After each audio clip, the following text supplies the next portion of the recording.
Las primicias, los personajes, los deportes. Inicia la tarde con Meridiano Blue.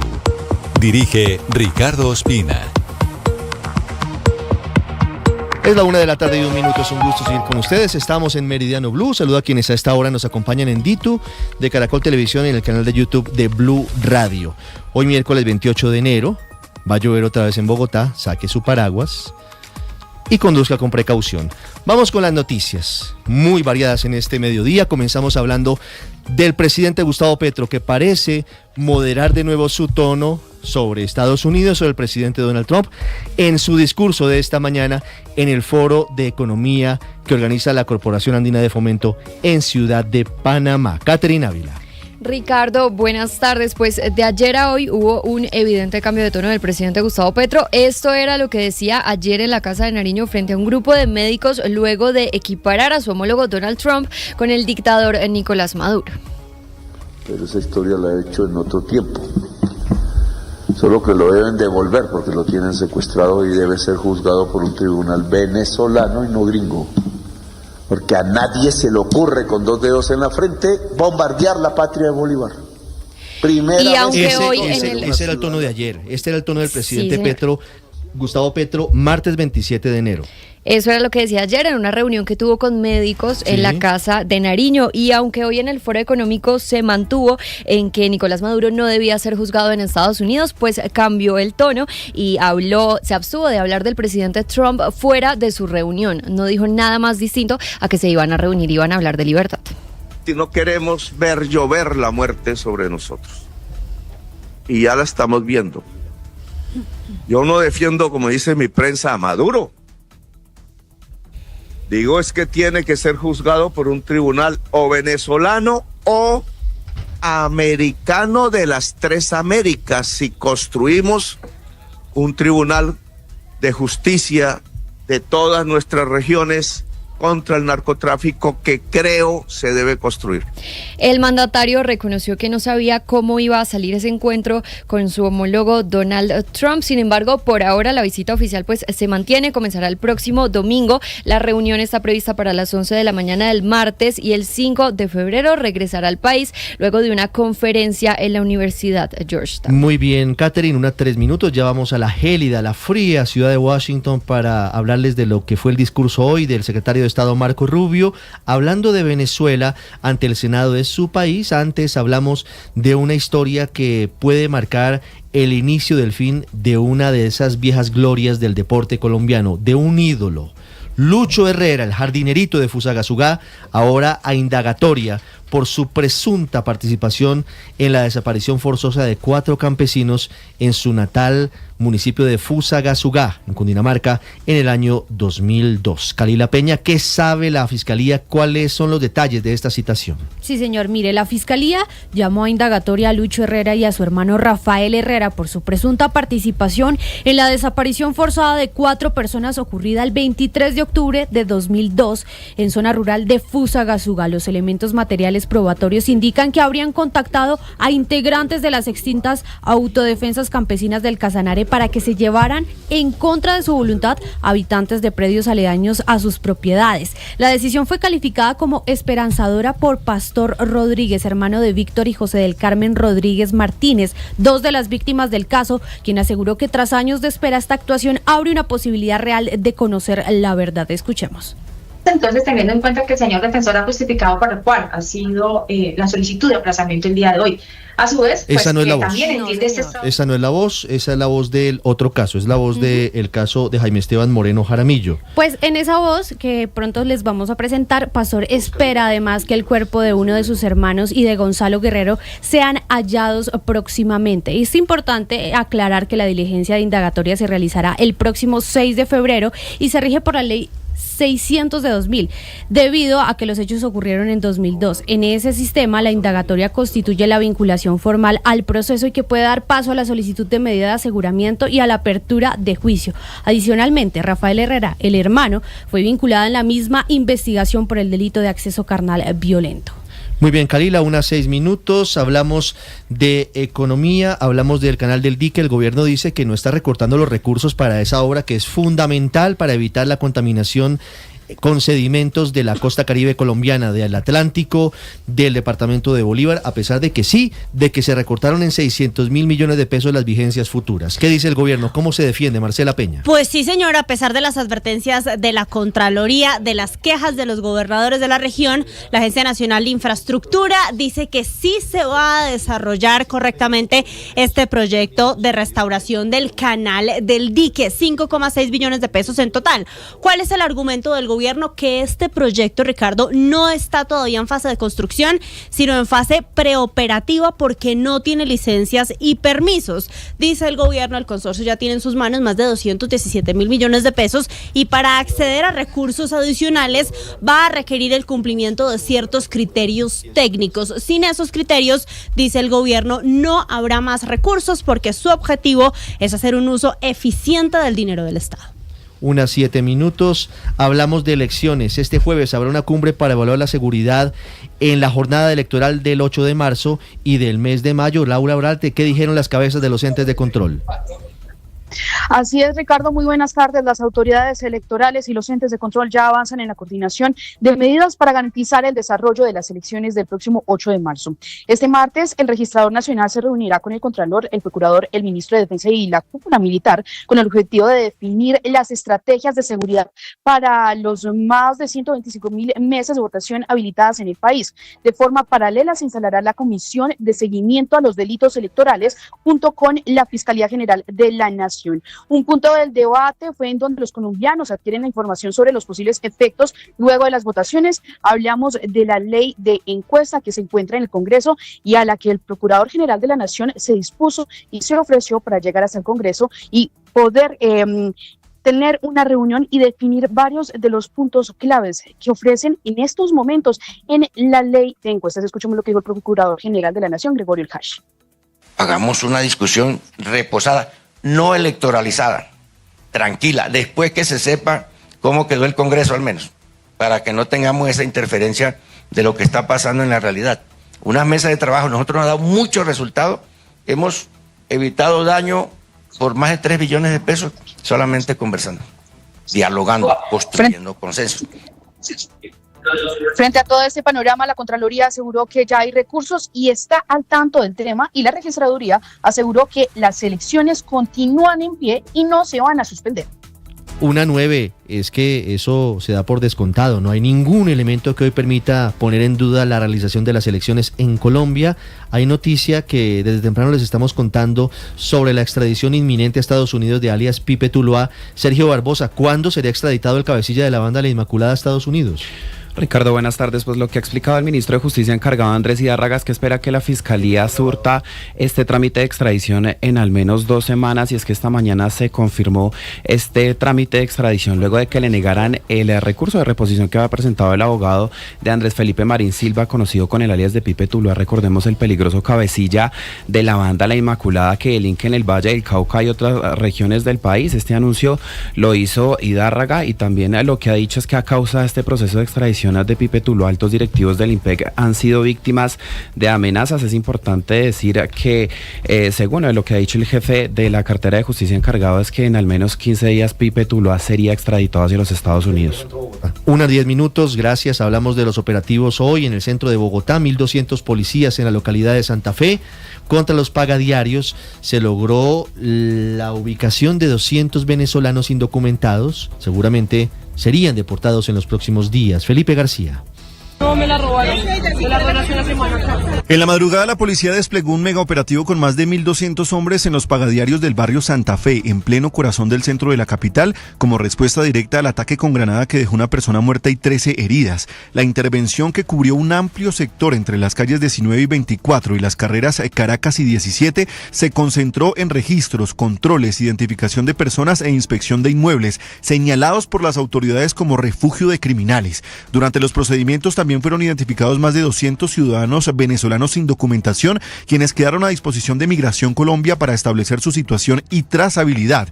Según el balance preliminar, 4 personas fueron capturadas, 3 por porte ilegal de armas y 1 por tráfico de drogas, y se logró la incautación de armas de fuego, traumáticas, munición, armas cortopunzantes, dinero en efectivo y más de 20 celulares robados. Sobre esto habló el general Giovanni Cristancho, comandante de la Policía de Bogotá. Bueno, básicamente el expendio de estupefacientes, su línea y su fuerte para ellos y su modus operandi en lo que delinquen es más que la venta, el expendio de estupefacientes, sicariato, lesiones personales, y estamos determinando si algunos extorsionan o no. Las autoridades confirmaron que en el sector delinquen bandas como los Maracuchos, el Tren de Aragua, los Boyacos y la 24, criminales dedicados al expendio de drogas, sicariato y atracos. Lo que buscan las autoridades es evitar que estos peligrosos criminales sigan escondiéndose en esos edificios del centro de la ciudad. 1:12, hay un escándalo por cuenta del supuesto aval que le habría dado el Partido de los Trabajadores a la esposa de Daniel Quintero. Ese partido dice: un momentico, nosotros no hemos firmado ningún documento dándole el aval a Diana Osorio. ¿Cuál es la historia detrás de lo que ocurre con Daniel Quintero y su esposa? Miguel Cardosa. Sí, Ricardo, buenas tardes. El Partido del Trabajo negó que haya invitado a Diana Osorio para entregarle el aval y así pudiera participar en la consulta interpartidista Frente por la Vida de los partidos de izquierda el próximo 8 de marzo. Recordemos que desde la campaña de Daniel Quintero ayer informaron que llegó esa invitación, sin embargo hoy la colectividad ha negado la veracidad de la carta y además denunció que falsificaron las firmas de la dirección nacional. Marcelo Torres, que es el secretario general de este partido, en una publicación hizo énfasis en que la invitación es enteramente apócrifa, del todo falsa y no corresponde en absoluto a una decisión del partido. Además, hace minutos en otra publicación desde la cuenta del partido ratificaron el texto y agregaron que se trata de fuerzas extrañas y con oscuros propósitos que han falsificado las firmas de la Dirección Nacional y el logo del PTC en un documento apócrifo. Consultamos a la campaña y particularmente Daniel Quintero respondió que esa fue una carta que llegó a la campaña de ellos y están verificando. Sin embargo, dice que hay varios partidos que van a anunciar un nuevo apoyo y también han dicho que supuestamente hay 2 colectividades que esta tarde anunciarían el respaldo de Diana Osorio, pero ahora uno queda con la duda, por supuesto, de cuán cierto es cuando anuncian un respaldo mientras los partidos están negando este apoyo. Genio y figura. 1:13, hablando de Daniel Quintero. El escándalo de corrupción que sacude a su hermano Miguel sigue creciendo en la ciudad de Medellín. Se conocen detalles en las últimas horas de lo que ocurre en el área metropolitana y en el cuerpo de bomberos de Itagüí. Viejo conocido de los políticos de Itagüí, de varios de ellos, Daniel Quintero. Héctor Santamaría en Medellín. Pues Ricardo, buenas tardes. 2 veces ha sido mencionado en medio de las audiencias por este escándalo. La primera mención fue el pasado 8 de octubre del año 2025, cuando se adelantaron las audiencias preliminares en contra de María Janet Rúa García, quien era la supervisora del área metropolitana del Valle de Aburrá, Misael Alberto Cadavid Jaramillo y Elkin Jesús González Correa, quien eran los representantes legales del Cuerpo de Bomberos del municipio de Itagüí, donde estos hoy ya se encuentran en prisión por direccionar irregularmente los 6 contratos por más de 18.000 millones de pesos. El fiscal del caso en ese momento aseguró que se conocieron relatos, incluso de un testigo que manifestó que el hermano de Daniel Quintero Calle fue quien entregó los contratos en un hecho que se mostraría la injerencia de Miguel Quintero Calle en el área metropolitana. Sin embargo, ahora nuevamente lo mencionan, ya con chat, audios, hablando con las imputadas en el día de ayer, las subdirectoras ambientales Ana María Roldán y Diana Montoya Velilla. Así lo relató el fiscal del caso. Una conversación de fecha 20 de febrero del 2020 en la que el ciudadano Miguel Quintero consulta por una contratación de una persona en el área metropolitana del Valle de Aburrá, de la cual se rinde cuenta Álvaro Alfonso Villada. Se evidencia conversación del 4 de abril del 2020 en la que Miguel Quintero indica: acabo de reunirme con JP, y Laura consulta quién es JP, ante lo cual Miguel Quintero le indica que es Juan Palacio, su jefe. Es decir, Juan David Palacio Cardona, que fue otro de los que fueron imputados en el día de ayer, Ricardo, y hay que decir que en medio de los chats también se conocieron algunos mensajes donde a Miguel Quintero Calle le dicen Miki y Vi. 1:15, se recuperan en Popayán Los heridos, entre ellos una niña de 8 años de edad, luego de un ataque con drones cargados con explosivos de las disidencias de Iván Mordisco en El Plateado. Otra vez Iván Mordisco, y como lo anticipamos aquí ayer, ya dieron un salto de calidad los bandidos frente al sistema antidrones de la Fuerza Pública. Hugo Mario Palomar en Cali. Ricardo, los habitantes del Plateado, corregimiento del municipio de Argelia, sur del Cauca, permanecen en medio de la zozobra luego de que una multitud que estaba reunida en la plaza principal fuera atacada con explosivos lanzados desde drones. Una de las granadas cayó cerca de las casas donde se refugió la comunidad. La explosión causó heridas a varias personas que corrían en medio del pánico para poner a salvo sus vidas. Una niña de apenas 8 años fue la única herida grave. Ella está luchando por su vida en el Hospital Departamental de Popayán. Su pronóstico es reservado. Carolina Camargo, secretaria de Salud del Departamento del Cauca. De estas 11 personas, 6 son mujeres, incluyendo una menor de 8 años, que es la de mayor gravedad y la cual fue objeto de remisión. Los otros 10 pacientes fueron atendidos en el Hospital del Plateado con heridas leves, con esquirlas de manejo dentro de esta unidad de atención. Este ataque dejó una víctima, un hombre muerto. Investigan las autoridades si era un integrante de las disidencias de las FARC, de alias Iván Mordisco, que estaba manipulando uno de los artefactos explosivos utilizados para ese ataque, Ricardo. No aprendemos, la violencia lamentablemente sigue rodeando al fútbol. Hay noticias que tienen que ver con el asesinato de un hincha del Atlético Bucaramanga, un joven que estaba a punto de graduarse como veterinario, que había acompañado a su equipo a diferentes sitios. Ahí estamos viendo las imágenes de cómo estos vándalos, cómo estos bárbaros terminan desdibujando lo que debe ser una fiesta. Y como han dicho diferentes pensadores, el fútbol es lo más importante de lo menos importante. Ni más faltaba que dé para que una persona pierda la vida. Richard Quiñones con la historia desde Cúcuta.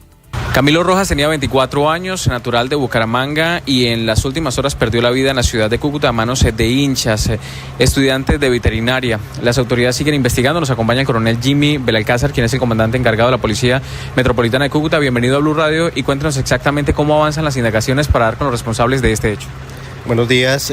Sí, estamos adelantando un trabajo articulado con nuestra Fiscalía General de la Nación, con nuestro CTI. Estamos integrando esfuerzos, estamos recopilando diferentes elementos probatorios para determinar la responsabilidad de los que causaron y propiciaron este hecho tan fatal el día de ayer. Fue un altercado, inició como un acto de intolerancia. ¿Cómo se detonó pues esta situación?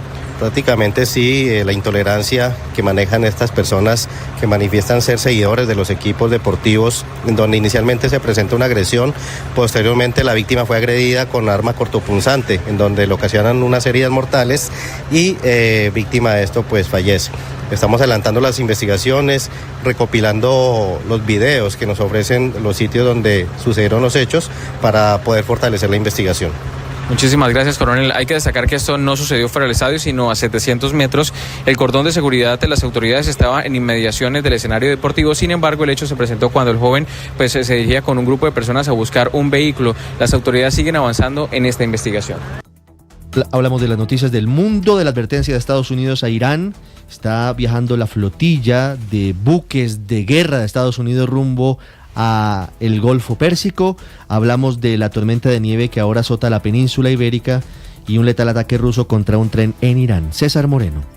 Buenas tardes. Crece la tensión en Oriente Medio. El presidente Donald Trump lanzó una dura advertencia a Irán sobre un nuevo ataque si Irán no llega a un acuerdo sobre armas nucleares. En la red social Truth, Trump escribió: esperamos que Irán se siente pronto en la mesa para negociar un acuerdo justo y equitativo para todas las partes, no armas nucleares. El tiempo se acaba. Y recordó los ataques de Estados Unidos contra instalaciones nucleares en Irán el año pasado, en la operación Martillo de Medianoche, y aseguró que el próximo será mucho peor. Una flota más grande que la que atacó a Venezuela está ya en la zona, escribió Trump. La República Islámica respondió: la última vez que Estados Unidos se metió en guerras en Afganistán e Irak, desperdició más de $7 billones y perdió más de 7,000 vidas estadounidenses.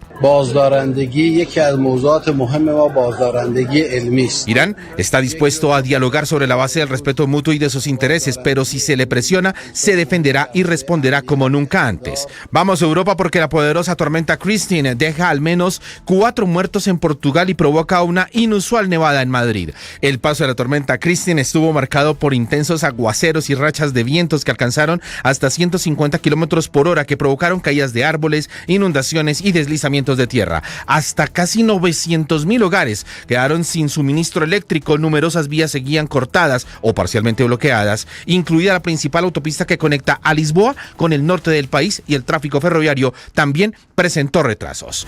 Y por último, la guerra entre Ucrania y Rusia.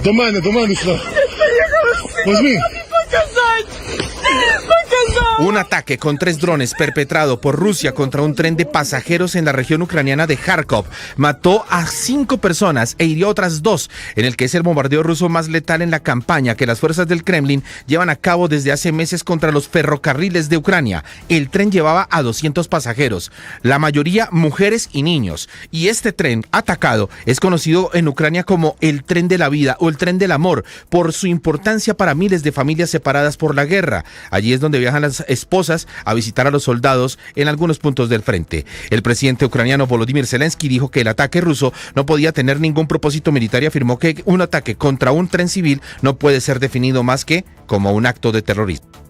César, gracias. 1:22 minutos. El Abrebocas Deportivo, don Octavio, buenas tardes. Sin duda tiene que ver con el plan para esta tarde. Llegar a la casa, usted compra un barril de crispetas, sí, y se pone a ver 18 partidos de la Champions League que empiezan a las 3 de la tarde simultáneamente. Simultáneamente, no va a ocurrir eso por primera vez en la historia de la Liga de Campeones de Europa. ¿Cuál me recomienda? Pero recomiéndeme un partido. A ver, el Bayern Múnich, por ejemplo, que va a jugar frente al PSV Eindhoven. Vamos con Lucho Díaz. El Real Madrid-Benfica. Ese también me gusta. Sí. Liverpool va a jugar también, el Manchester City, Galatasaray de Davinson Sánchez. Buen partido. El Atlético de Bilbao frente al Sporting de Luis Suárez. Sí. No, hay muchos partidos interesantes. 18 partidos. Bueno, pero usted ahora prende el canal de YouTube de Blue Radio en un rato y ahí les contamos cómo van los 18 partidos al tiempo de la Champions. Y también en medio de esos 18 partidos de la Champions se van a jugar 3 partidos del fútbol colombiano y además se van a jugar varios partidos del torneo Apertura del fútbol en Argentina y también en Brasil. Así que todo eso lo vamos a detallar en minutos acá en los deportes en Meridiano Blue, pero una tarde donde se van a jugar más de 30 partidos y usted va a saber todo acá en Meridiano Blue.